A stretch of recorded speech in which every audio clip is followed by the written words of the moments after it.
I think if we're going to talk about undisputed fights, I think we got to talk about what's happened this week and what looks like the failure of one coming about between AJ and Fury. I think Fury broke the news yesterday that he's now signed the fight with Wilder following the arbitration dispute and him winning the case. So I think we're set for Fury Wilder in the late July. What's your thoughts on that, Mike?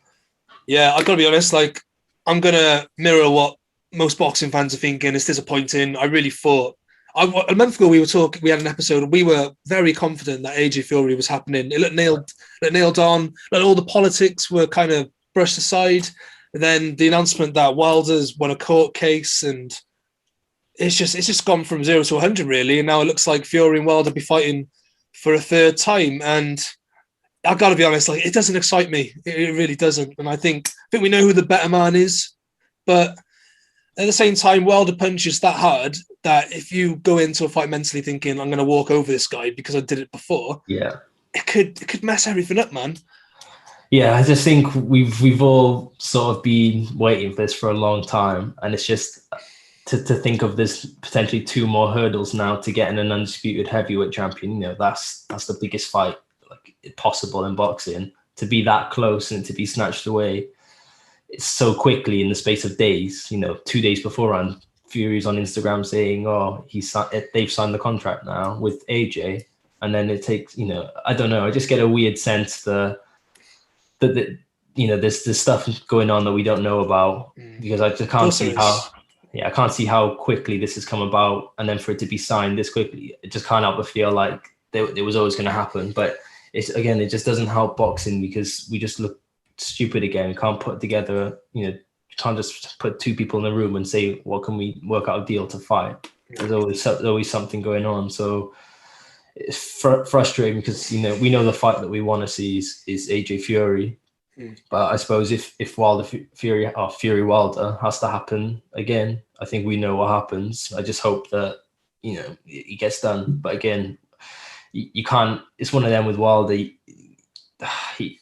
I think Fury should walk through him, but then you just never know. Like, you never know whether he's got that equalizer that can throw everything out the pram. But can you imagine if Wilder wins? I don't think we see AJ Fury or undisputed champion for years. So maybe not even ever. So if it does happen, I'll watch it, obviously. But I just hope if that's the way it's going to go, then they both get through it. Yeah, I've got to be honest, this is an unpopular opinion. I do apologise to Deontay Wilder fans, but when Wilder had that WBC belt, for me, he didn't seem that interested in ever really unifying or being involved in Undisputed. I know, listen, I don't see the contracts. I didn't see I'm not involved with when AJ Wilder were having the big, when that was the fight to make and all these contracts were being sent out, $50 million offers and whatnot. But I don't know, for a long time, Wilder had that belt. And, when Klitschko was the champion, he didn't bother trying to unify with Klitschko. When AJ was the champion, he didn't seem that interested in fighting AJ. And I think if Wilder wins that belt back, for me, I'd be very frustrated, to be honest. And I think he could be holding on to it for a very long time again. I also want to say as well that we forgot to mention that AJ, if you've been living on planet Mars and you haven't heard about who AJ could be fighting next, AJ should be fighting Usyk now as his mandatory. And for me, that's such a difficult fight. If that's your last obstacle before you fight a Fury, like, that is such a tough fight. I mean, AJ's the bigger man. He might overwhelm him with his natural size and strength and power. But Usyk is a master boxer. He's that good. And I think, I'm not confident AJ winning that fight. What's your thoughts, Josh? Yeah, it's a tough one. I think of all fights, I would have wanted him to see. I'm a big AJ fan, just sort of from when he started pro and stuff. So it's one of them. You just want to see him. I just wanted to see him in the Fury fight to see how it's going. But in terms of what would be a step aside fight with Usyk, I don't think you can get much worse, really. I think he's just such a specific kind of boxer. AJ probably's had Fury in his mind for the past year or so, ever since I don't know, probably before beating Pulev. Fury's been in his mind. He's probably been training, doing like his sort of pre-camp with Fury in mind. Now suddenly you've got Usyk, who's a completely different fighter. Yeah. Reigns, you can sort of draw comparisons with Andy Ruiz size-wise and the sort of difficulty-wise, where AJ looked a bit vulnerable. So not an ideal step-aside fight. I still think AJ comes through just because maybe seeing how Usyk has been against Chisora and sort of the first fight he had, I can't remember the guy's name, was it begins with S or something, I don't know. When he first fought a heavyweight, I think AJ probably come through it, but it's just a potential banana skin, which, again, if what happens if Usyk wins there, it all goes tits up again. So I don't know. I think it's a terrible style for AJ. I do. It's a tricky southpaw.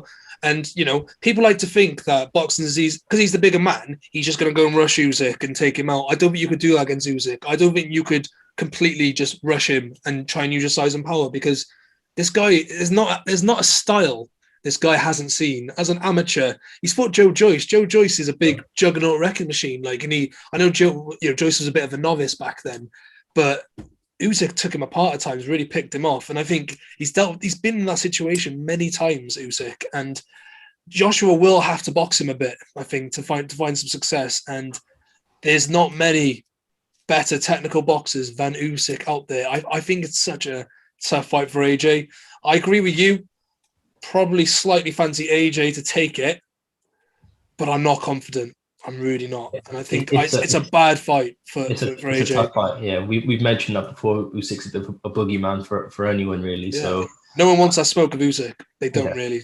I do think AJ can do it. I think just maybe seeing how Usyk was with, if sort of one who will capitalize on any mistake you make. So again, still a fight I'd like to see in the sense of if it wasn't everything else going on in the background, I'd like to see it, but not now. I wanted that to get over the line of something good to look forward to. And it just looks like it. We got two very big hurdles in the way of that now. Hopefully they come through it, but who knows?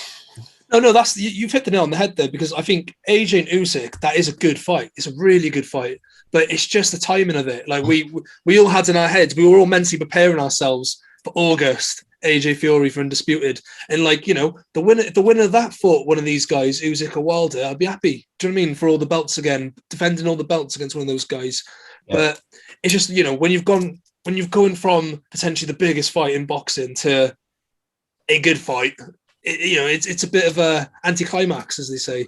Yeah. But there we have it. We're going to have Fury Wilder 3 by the looks of it, and we're going to have AJ versus Usyk. Still two good fights, just not the ones boxing fans wanted at the moment. I will say as well, I think it's end of July for Fury Wilder. I think maybe August time for Usyk AJ. If I can get tickets for that and we're open, still definitely be straight on that. So again, it's a shame because it's still a good fight, but we all just wanted to get the open out over the line. Hopefully they come through it. Hey, if they bring AJ and Usyk to Wales, I'll be happy. So they have it in Millennium Stadium, then I won't complain. Then it's probably the best thing that could happen to us. But who knows? We'll see.